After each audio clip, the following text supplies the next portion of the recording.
Did you hear the shocking news of Simona Halep being suspended after a failed drug test? So what did her former coach Darren Cahill have to say about it? And what drug did she test positive for? Well, lucky for you, we've got all the answers you're looking for coming right up, so don't go anywhere. You wouldn't want to miss out on what we have lined up for you. Firstly, what did Simona Halep respond with? Halep claimed in her statement that following the shocking discovery, she swore to vindicate her identity. The battle for the truth, which will be the hardest match of my life, starts now, she wrote. I received a notification that I test positive for roxadosta in a very small amount, which was the biggest shock of my life. Since cheating completely goes against all the morals I was raised with, I never once considered it throughout my entire career. I feel utterly cheated and absolutely puzzled as I deal with this terrible scenario. I trust that the truth will eventually come out, and I will battle to the bitter end to demonstrate that I never intentionally used any illegal substances. The titles or money are not important. It has to do with honor and my romantic relationship with tennis for the past 25 years. Following nose surgery,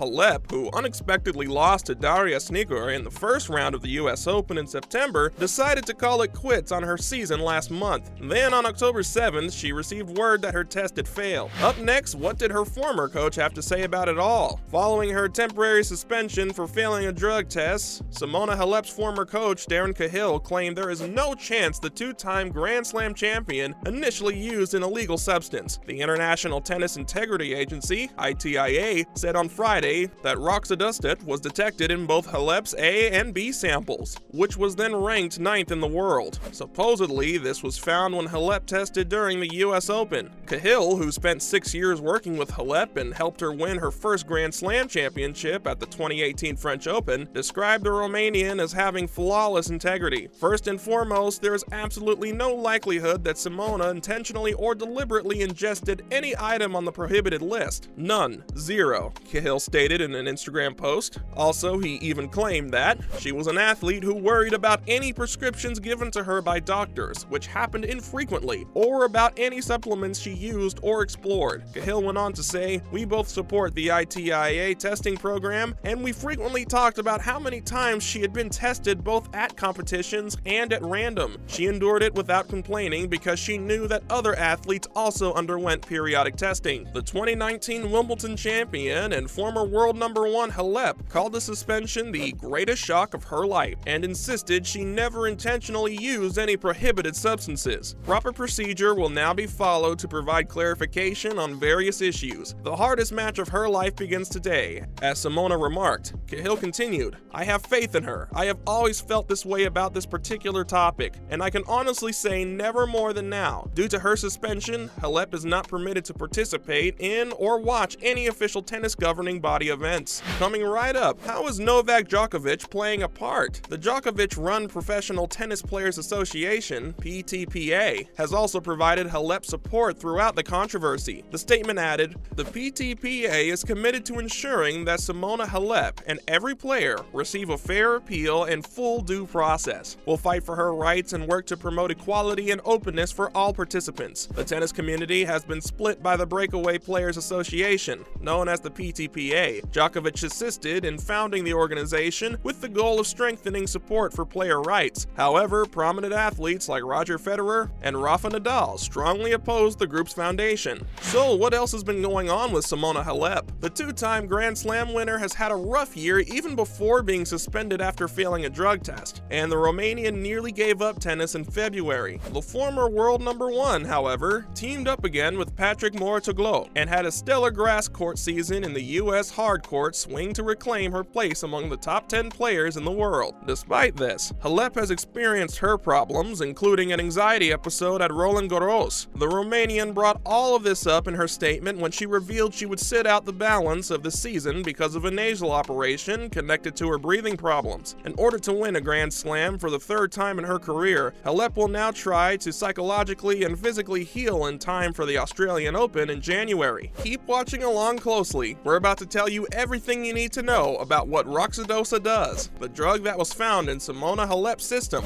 as well as other methods of doping in tennis. We sure you wouldn't want to miss out on it. Up next, what does roxadosta do? An oral medication called roxadosta is used to treat anemia brought on by chronic renal disease. It is the first of a new class of drugs termed HIF-PH PTH inhibitors, prolyl hydroxylase inhibitors, which improve iron intake and mobilization, boost endogenous erythropoietin production, and downregulate hepcidin, and stimulate erythropoiesis, or the creation of red blood cells. The United States Anti-Doping Agency retested samples in 2016 after claiming to have received information on athletes using the anemia medicine roxadosa, which has previously been connected to doping. The medicine belongs to the same class of illegal chemicals as EPO and boosts the formation of red blood cells, improving endurance. So what other methods of doping are there in tennis? Tennis doping is the use of compounds that are illegal and classified by the International Tennis Federation (ITF) and the World Anti-Doping Agency as performance-enhancing (WADA). Depending on the severity of the offense, penalties for such violations can range from official warnings to career bans. The practice is regarded as unethical and unsportsmanlike. In tennis, widespread illegal drug misuse emerged in the 1980s and 1990s as professional sports saw an increase in the availability of performance-enhancing drugs. The International Tennis Federation takeover of drug cheating enforcement in 1993 helped with the discovery and punishment of drug use during this time. Tennis anti-doping policy began to take shape in the 1980s when athletes in a variety of sports were more likely to use recreational drugs and steroids. The Men's Tennis Council reportedly started drug testing in the late 1980s, according to the International Tennis Federation (ITF). Prior to the ATP Tour's official establishment of performance-enhancing drug regulation in 1990, the Men's Tennis Council's drug testing program focused on intoxicating substances, including cocaine, methamphetamine, and marijuana. A joint anti-doping program in professional tennis was spearheaded starting in 1993 by the Women's Tennis Association (WTA World Tour), the Association of Tennis Professionals (ATP World Tour), and the International Tennis Federation (ITF). The International Tennis Federation assumed sole control of professional tennis anti-doping initiatives in 2007